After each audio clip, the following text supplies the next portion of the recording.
this administration has fired hundreds of thousands of civil servants across federal government, and at Fish and Wildlife, we believe the number is around 400 employees in February. And as I mentioned, there is an intention to close 150 field offices.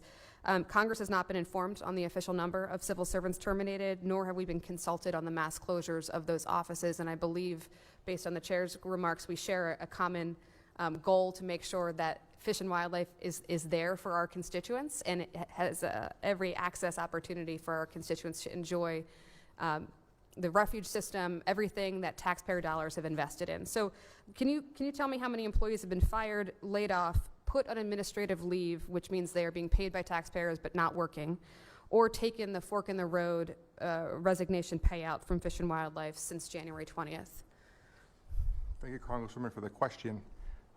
What I can share is that the Fish and Wildlife Service is working hard to implement the desires of the administration to lean into becoming a more effective and efficient organization.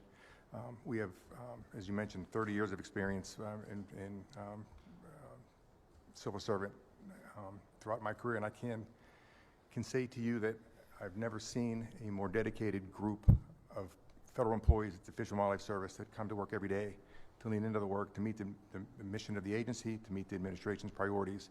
We stand ready to continue to do so. And I believe all agencies were required to submit reduction in force or restructuring plans. Assuming this was done for Fish and Wildlife, when do you intend to consult Congress and this subcommittee on those plans? I appreciate the follow-up question. I'm not, given my newness to the position as acting deputy director, I've not been involved in those conversations. Okay. I would suggest that it's impossible for the subcommittee to exercise its oversight role without that coordination and cooperation, so I'd ask that we dig into that.